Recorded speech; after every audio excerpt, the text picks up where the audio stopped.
memberikan praktikum IPA di SD dengan judul Ekosistem Darat.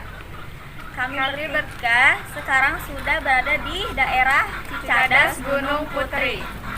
Adapun alat dan bahan untuk digunakan dalam praktik ini ada kaca pembesar dan barometer menggunakan handphone. Karena saya tidak mempunyai alatnya, insya Allah dengan handphone akan lebih akurat juga. Buku dan alat tulis. Di sini akan menjelaskan tentang ekosistem darat abiotik alami, yaitu ada tanaman lengkuas, ada tanaman singkong, dan ada tanaman pepaya. Di sini saya akan menjelaskan beberapa tanaman.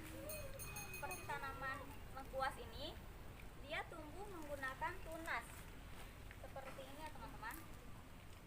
Lalu tanaman singkong tumbuh menggunakan batang, dan tanaman pepaya ini tumbuh menggunakan biji.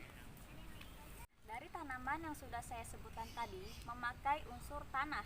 Tanah merupakan bagian kerak bumi yang terdiri dari bagian mineral dan bahan organik. Alhamdulillah tanah di daerah Cicadas ini cukup subur ya teman-teman. Kita bisa lihat ini tanahnya terlihat subur. Dari ketiga tanaman yang tadi saya sebutkan, ada yang menggunakan pupuk dan ada yang tidak menggunakan pupuk. Lengkuas ini tanaman yang menggunakan pupuk karena dia menyerap makanan lebih banyak. Dan tanaman singkong ini tidak menggunakan pupuk pun tidak apa-apa. Dan tanaman pepaya tidak juga menggunakan pupuk. Di sini saya akan menjelaskan keberadaan lingkungan di sini. Menurut suhu barometer di sini, lingkungan di sini menurut barometer DHP yaitu mencapai 33 derajat Celcius. Lalu cahaya di sini kebetulan sedikit mendung, tapi masih ada cahaya. Tapi alhamdulillahnya belum hujan. Saya masih bisa melanjutkan praktik ini.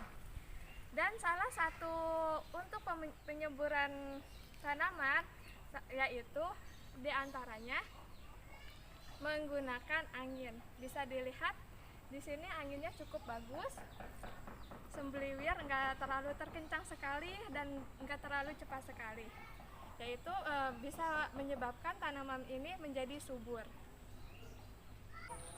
Baik, di sini saya akan menjelaskan tentang ekosistem air.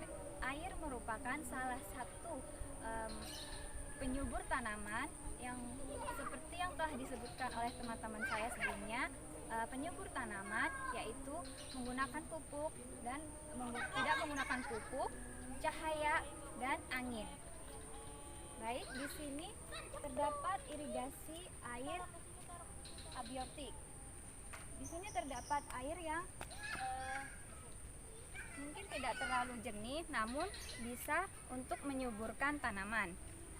Kenapa tidak terlalu jernih? Karena terdapat sari makanan dari hewan yang ada di air ini. Sepertinya, misalnya ada hewan keong. Kemudian saya akan menjelaskan tentang biotik.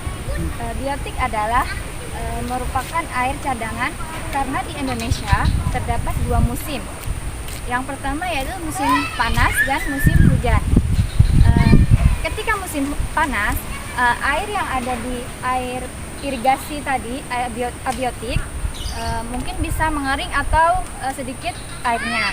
Nah, fungsi dari biotik ini untuk ketika musim panas, air ini bisa digunakan untuk menyuburkan tanaman yang ada di sekitarnya. Di sini kita menemukan ekosistem hewannya, yaitu sebagai contohnya ayam. Di sini ayamnya sedang memakan rumput.